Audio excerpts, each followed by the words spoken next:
Hello mga ka-viewers from Luzon, Visayas at Mindanao. Kutob sa maabot sa itong channel. This channel, JDC Vlog TV, wala kita nag-introduce og religion. Wala kita nagtuboy og relihiyon. Kundili, si Ginoong Jesucristo atong gituboy og only ang pulong sa Dios. May ato ang ginatuki niining channel. O atong gi-explain ang mga pangutana o sagad nga mga bakak nga mga doktrina in this channel. So kung bago pa kani nga channel, just subscribe and click the notification bell para ma-notify ka sa mga next na akong mga upload. Okay, so welcome sa ato mga new viewers, no? Ato mga karaan po mga viewers from Hong Kong, Ilimi Vlog, Sister Katimi, o sa Cebu, Sister Lorime, o sa Negros, Bradrick's Mix TV from Mabinay. Salamat sa iyong makanunayong pagsuporta. O sa ato ang suki nga mga viewers sa mga Tagalog, no? Doon na po yung mga Tagalog nga mga viewers nato. Sa Gilag Tagalog sila, naampoy mga Katagalogan nga makasabot ra pod sila. So praise God, lain na usab nga content ang atong pagahimuon karon. Is perpetual virginity of Mary biblical ba kini? No, so ato sang tukion unsa gyuning pulong nga perpetual. No, ang word nga perpetual imo kining basahon sa paani mo ni siya kahulugan sa Merriam-Webster o sa dictionary. Nagkahulugan kini og everlasting o non-stop, no? So meaning perpetual virginity of Mary gi-claim sa Roman Catholic nga kini unending or everlasting, no? So hangtod karon nagpabilin daw nga virgin o virgin si Maria. So kana nga teaching kanang perpetual everlasting pagka-virgin o pagka-birhen ni Maria, mao ba kini ang gitudlo gis Biblia? No, ato nang tukion tungod kay kita nangita mangutas kamatuoran. Muna ang mga kaigsuonan nga ang kamatuoran mo gi atong basyanan. Muna nga biblical ba kini nga claim ug angay ba kini nga sundon ato basultiyon ang Biblia kung unsay gisulti about sa virginity of Mary. Is it perpetual, everlasting bagyod?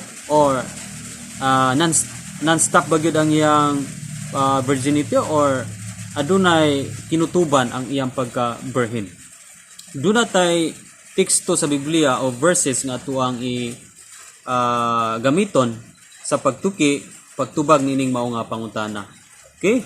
Matud pa diri sa Matthew chapter 1 verse 25. Matod pa sa pulong sa Dios, Matthew chapter 1 verse 25. Kung naa kay Bible sa imuhang panimalay, pwede nga imo sab kini nga tan-awon. Okay, akong pagabasahon. Apan wala niya hilabti si Maria hangtod nga siya nanganak, unya ginganlan niyo si ang bata og Jesus. So, syempre ang bana ni Maria si Jose, matud pa dinhi sa maong bersikulo, wala niya hilabti si Maria hangtod nga nakaanak si Maria kang Ginoong Jesucristo. So, matod pa dinhi, wala niya hilabti hangtod sa kanang pulong hantod ato na siyang hangtod nga naanak si Jesus Christ. So, kung imo nang tanawon nga pulong human kanang pulong hangtod diya naay kinutuban, naa lang di ay limit kang pulong nga hangtod. So, human mataw si Jesus Christ, imposible nga dili hilabtan ni Jose si Maria, no? Isip man nagtiayon, no? Naminyo man sila may na partner sa kinabuhi. So imposible imposible gyud nga dili gyud hilabtan ni Jose si Maria, no? So atong i-prove ni bersikulo igsoon nga si Maria nahilabtan gyud human mataw si Jesus Christ. So tinuod ba nga adunay mga igsoon Jesus Christ? So atong tukion ang Biblia kung naabag yung mga igsuon si Jesus Christ. Okay, naa kay Biblia sa iyong panimalay igsuon.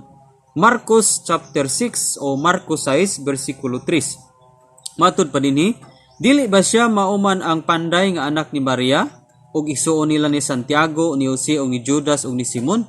Okay, gimension din igsuon nga aduna siya mga igsuon ginganlan diri nga silang Judas, si Santiago, si Jose, o si Simon.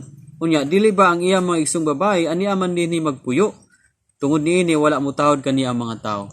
Okay, wala man gani tahura si Jesus Christ sa mga tao sa iyang dapit tungod kay naa siya mga igsuon na nailhan siya nga naa siya mga kaigsuonan sa pisikal.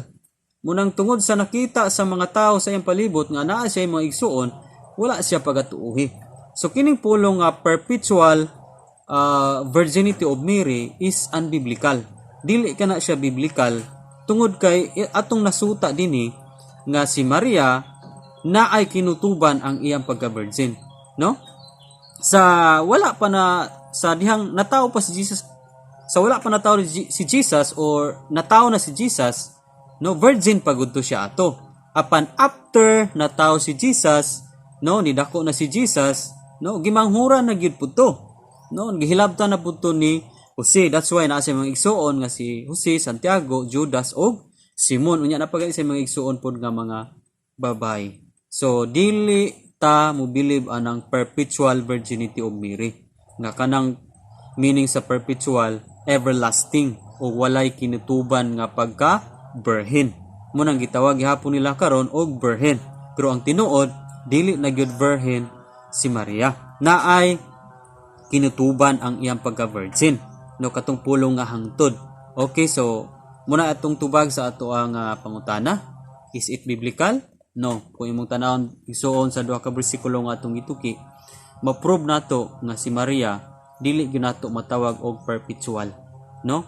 Matawag nato siya og birhen sa dihang wala pa siya igsuon. No? Apan kaning naamay di giminsun diri mga igsuon, so dili na nato siya matawag og virgin kay managtiayon ba silang usi. No? Normal man gyud sa managtiayon nga doon na gyud gitawag og pagpakihilawa sa usag-usa kay managtiayon man, no, is gift.